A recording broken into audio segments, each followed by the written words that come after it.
Dans cette vidéo, je vais vous expliquer pourquoi c'est important de déclarer vos ruches sur le site du ministère de l'Agriculture et je vous propose de remplir ensemble les 7 étapes de la déclaration sur Internet. Donc déclarer ses ruches, c'est important pour 3 raisons. La première, c'est que ça permet au ministère de l'Agriculture d'avoir une idée du paysage, du cheptel apicole sur le territoire national.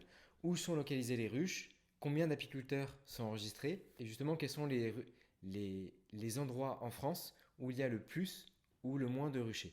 Donc ça permet vraiment d'avoir un paysage précis de la localisation des ruchers en France. La deuxième raison, c'est que ça permet au GDSA, au groupement de défense sanitaire apicole, de vous contacter en cas d'épidémie. Cela peut être une épidémie de loque américaine ou également une épidémie due au petit coléoptère des ruches. C'est un petit coléoptère qui a été trouvé dans les départements d'outre-mer en France et qui cause beaucoup de dégâts dans les ruches parce qu'il vient s'installer dans les rayons et manger le miel sans que les abeilles le détectent. Et la troisième raison qui fait que la déclaration est importante, c'est qu'en fait l'Union européenne a un budget qu'elle alloue au développement de l'apiculture au sein de ses pays membres. Pour l'année 2020 à 2022, l'enveloppe était de 240 millions d'euros consacrés aux programmes apicoles nationaux de l'Union européenne. Donc c'est un budget qui est alloué au prorata. Donc plus il y a d'apiculteurs, plus il y a de ruches déclarées dans un pays, et plus le budget sera important pour ce pays-là, pour continuer au développement de l'apiculture. Alors maintenant, je vous propose de remplir ensemble le formulaire de déclaration des ruches pour cette année. Il faut savoir que la période durant laquelle vous pouvez remplir ce formulaire, c'est du 1er septembre au 31 décembre. Et c'est un formulaire donc qui se remplit chaque année et il doit être rempli aussi bien par les apiculteurs amateurs que les apiculteurs professionnels. Donc à partir du moment où vous avez des ruches, des ruchettes ou également des nucléides de fécondation, eh bien vous êtes concerné par cette déclaration. Si vous avez des ruches, vous qui me regardez, vous êtes concerné. Maintenant, je vous propose de passer directement sur mon écran. Donc là, je suis sur le site du ministère de l'Agriculture.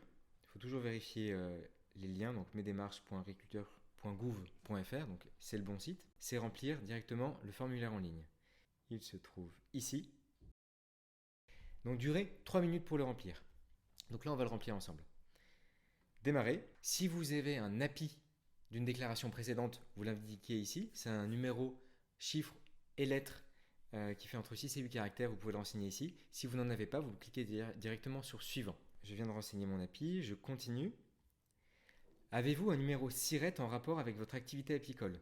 Alors, un numéro SIRET, ça peut être le cas si vous êtes un professionnel, mais également si vous êtes une association ou un particulier qui vend son miel en dehors du cadre familial. Et bien dans ce cas-là, il faut avoir un numéro SIRET dans le cadre de cette vente.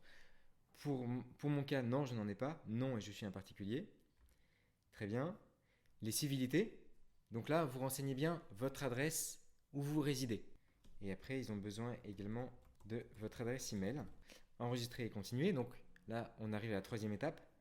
Adresse mail pour les échanges avec l'administration sur cette demande.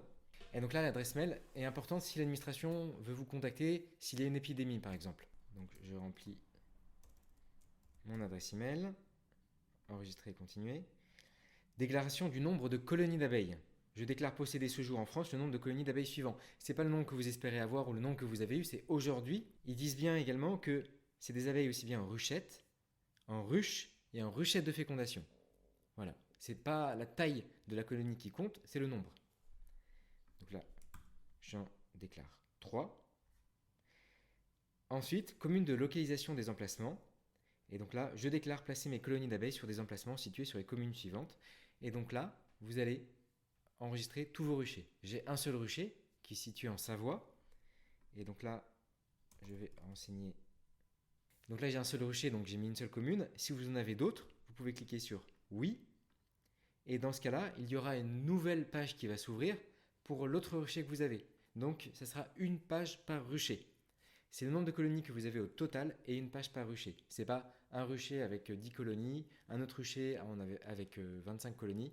C'est au global combien vous en avez et ensuite les communes de localisation des emplacements. Ensuite, déclaration, ça c'est par rapport à la CNIL, les conditions RGPD. Enregistrer et continuer. Qui suis-je pour le responsable juridique de cette déclaration? Donc, je certifie que ces informations sont justes. Paf, vous arrivez directement sur un récapitulatif de votre déclaration. Le présent formulaire en ligne vaut un formulaire sur papier. Voilà, donc c'est juste un récapitulatif pour vous assurer que vous avez bien tout rempli. Et à la fin, surtout n'oubliez pas, dernière question, c'est une question de sécurité, combien font 4 moins 1? Et voilà, la déclaration a bien été adressée au ministère de l'Agriculture. Et donc là, je peux télécharger le récépissé. Et voilà, le récapitulatif. Et c'est bon, maintenant vous avez déclaré vos ruches pour cette année, pour l'année 2022. Bravo! Sachez que la déclaration est obligatoire. Après, vous faites ce que vous voulez, mais elle est obligatoire et sincèrement, c'est mieux si vous la faites. Et elle est à faire chaque année. Merci beaucoup la tribu Happy d'avoir regardé la vidéo et à bientôt. Ciao!